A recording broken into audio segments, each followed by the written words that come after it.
that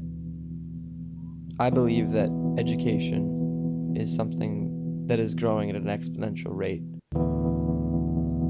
But I believe that within that speed that we might be losing sight of what we're supposed to do within our jobs as educators. I believe that the curriculum is a living and growing entity, and I believe that the First Nations people said it best. When the First Nations people signed the treaties, they stated, as long as the grass is green, as long as the rivers flow downhill, and as long as the sun rises in the east and sets in the west, the arrangement will be fulfilled. And I believe that through that, education and curriculum can take a lesson. Curriculum, like the treaties that were signed, are sentient ideals. They are not some unconscious being that is unchanging. In the world that we live in, it is constantly adapting to what we throw and what we put into it.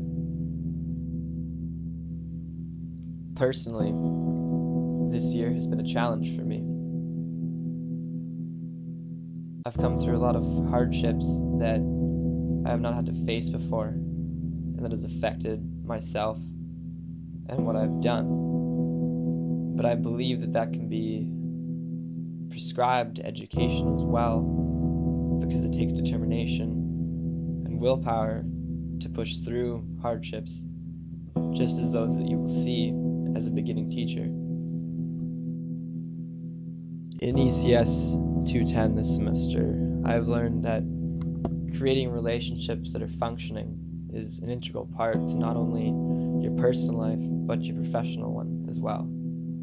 And that without people, you won't be able to get very far, because everyone needs a mentor.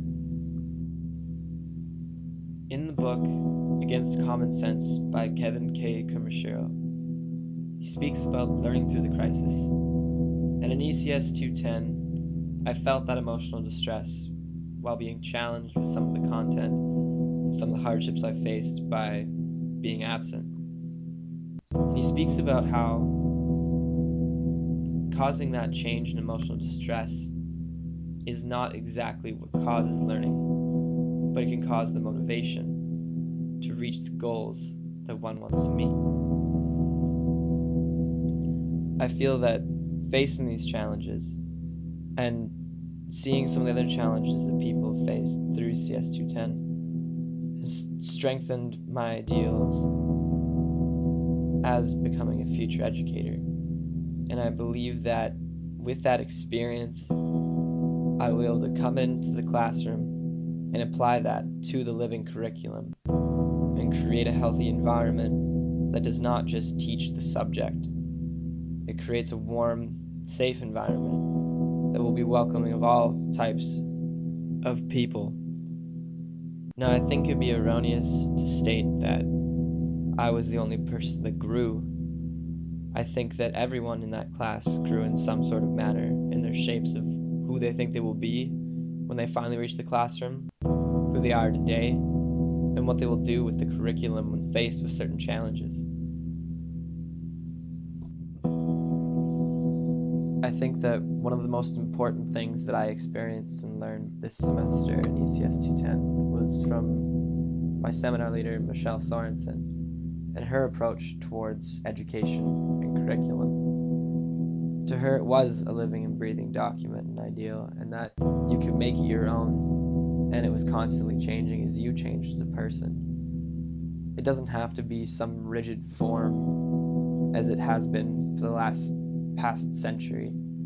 You can create your classroom as the seasons paint the world. You can do what you want to do with it.